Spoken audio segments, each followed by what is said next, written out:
அமானுஷ்யம் அப்படின்றது வந்து பார்த்தீங்கன்னாக்கா, முழுக்க முழுக்க உண்மை.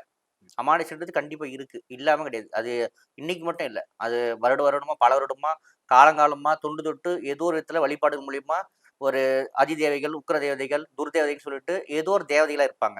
நமக்கு வந்து பார்த்தீங்கன்னாக்கா, இப்போ உதாரணத்துக்கு பார்த்தீங்கன்னாக்கா, தெய்வம் நம்ம எதிர்க்கு வந்து நின்னுது அப்படின்னு வச்சுக்கங்க. ஒரு வராகியே வழிபாடு பண்றீங்கன்னு வச்சுக்கங்களேன். உங்களுக்கு வராகி வழிபாடு வந்து நின்னுது அப்படின்னு கேட்டாக்கா, அவங்க அவங்க வந்து தெய்வமா உங்களுக்கு தெரியுமான்னு தெரியல அந்த நேரத்துல.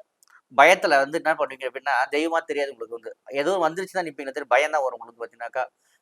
அம்மானுஷ்யன்னு எடுத்தீங்க அப்படின்னாக்கா, தேவதைகள் உண்டு, துர்தேவதைகள் உண்டு. தேவதைகள், இப்ப நீங்க பார்த்தீங்கன்னாக்கா, உதாரணத்துக்கு கன்னிமார் தேவின்னு சொல்லுவாங்க. கிராமங்கள்ல போனீங்கன்னாக்கா கன்னிமார் தெய்வங்கள், கன்னி கோயில் இருக்குது அப்படின்னு சொல்லுவாங்க. சில இடம்லாம் பார்த்தீங்கன்னாக்கா, நான் கிராமத்துல இப்ப வந்து பார்த்தீங்கன்னாக்கா, பெரும்பாலும் கிராம பகுதியில இந்த குறிப்பிட்ட காலகட்டங்கள்ல அந்த கோயில் பக்கம் போ வேண்டாம். இந்த கன்னி வழிபாடுல இருக்க சொல்லுவாங்க உங்களுக்கு வந்து பார்த்தீங்கன்னாக்கா. ஏதோ தெரிஞ்சோ தெரியாமலோ அந்த பக்கம் போனீங்க அப்படின்னாக்கா, அங்க அடிபட்டதும் உண்டு சில பேருக்கு. சில நேரம் பார்த்தீங்கன்னா, அசைவ உணவு கொண்டு மாட்டாங்க. அந்த கோயிலுக்கு கொண்டு மாட்டாங்க. ஏன்னா அந்த அந்த வாடைக்கு அது வந்து நின்னுடும். அதனால தொந்தரவு குடுக்கும் அப்படின்னு சொல்லிட்டு இருக்கிறாங்க. இது வந்து பார்த்தீங்கன்னாக்கா, தெய்வ வழிபாட்டிலயும் நம்மளுக்கு வந்து பார்த்தீங்கன்னா, வரவங்க வந்து தேவதை. நல்லா புரிஞ்சுங்க. தெய்வ வழிபாடு பண்றீங்க. காளி கும்பிடுறீங்க, வராகி கும்பிடுறீங்க, கன்னிமா தெய்வத்த கும்பிடுறீங்க. ஒரு பெண் வடிவாவோ அப்படி வராங்க அப்படின்னாக்கா, அவங்க வந்து பார்த்தீங்கன்னாக்கா, தேவதைகள் தான். நம்மளுக்கு வந்து பார்த்தீங்கன்னாக்கா, தேவதைகள், கன்னி வழிபாடுல வரவங்க, கன்னி வழிபாடுல வரவங்க அவங்கலாம் தேவதைகள் தான். அவங்க வந்து பார்த்தீங்கன்னாக்கா, இறை ரூபமா நம்மளுக்கு வந்து பார்த்தீங்கன்னா, நம்மளுக்கு காட்சி குடுக்குறாங்க. இவங்க வந்து பார்த்தீங்கன்னாக்கா மெயின்.